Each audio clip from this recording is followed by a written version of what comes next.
Hola chicos, bienvenidos a un nuevo video. En el día de hoy vamos a seguir con el análisis de la función cuadrática y vamos a ver un ejercicio donde nos muestran gráficas y nosotros debemos identificar cuál de las gráficas cumple con las condiciones que nos presentan sobre los coeficientes de la función cuadrática. ¿Ya? Entonces, vamos a ver. Ok chicos, entonces veamos el siguiente ejercicio. ¿Cuál de las siguientes gráficas cumple con que A es mayor a 0, B es mayor a 0 y C es menor a 0? Entonces, como ya les mencioné anteriormente, primero tenemos que analizar cada coeficiente dependiendo de su condición y ver cómo se grafica, ¿ya? Entonces, primero comencemos con el coeficiente A. Nos dice que A es mayor a 0. ¿Qué podemos identificar con el coeficiente A? Podemos identificar la concavidad de la parábola. Si A es mayor a 0, la concavidad es positiva y si A es menor a 0, la concavidad es negativa, ¿ya? Por lo tanto, si A es mayor a 0, la concavidad aquí va a ser positiva, va a ser cóncava hacia arriba. Por lo tanto, fijémonos en las alternativas. La única que no cumple con esta condición es la alternativa A. Por lo tanto, esa alternativa se descarta, incorrecta.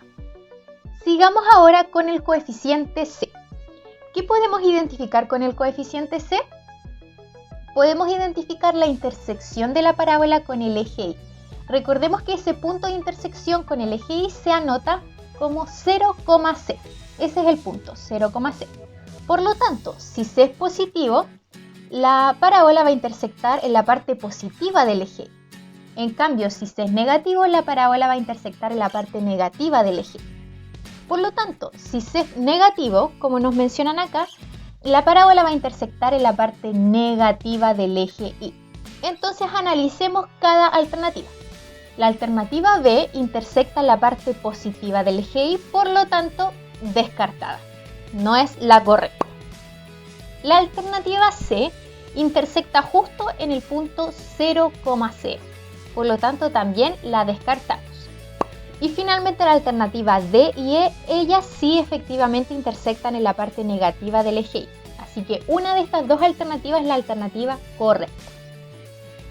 Entonces, si nos fijamos en estas dos alternativas, la alternativa D y E, ¿qué diferencia tienen? Si se fijan, una está como más a la derecha y otra más a la izquierda, ¿ya? Entonces podemos identificar el eje de simetría. Si se fijan en la alternativa D, el eje de simetría está en la parte positiva, ¿ya?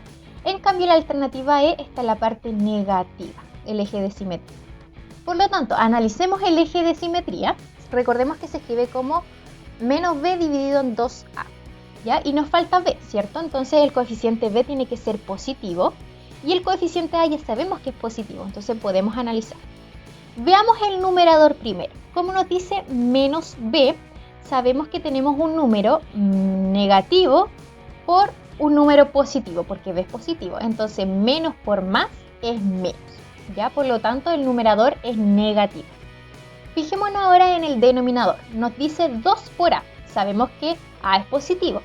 Por lo tanto, 2 por un número positivo es un número positivo, ¿ya? Así que en resumen, el numerador es un número negativo y en el denominador tenemos un número positivo. Por lo tanto, si tenemos una división donde el numerador es negativo y el denominador es un número positivo, ¿qué resulta? Un número negativo, ¿cierto? Negativo dividido en positivo es negativo. Por lo tanto, el eje de simetría tiene que estar en la parte negativa del eje X. Podemos ver ahora también un ejemplo por si no se entendió. Por ejemplo, si A es igual a 2, un número positivo, y B es igual a 1, un número positivo, también reemplacemos estos números en el eje de simetría. Y si se fijan, efectivamente, esto es igual a menos un cuarto.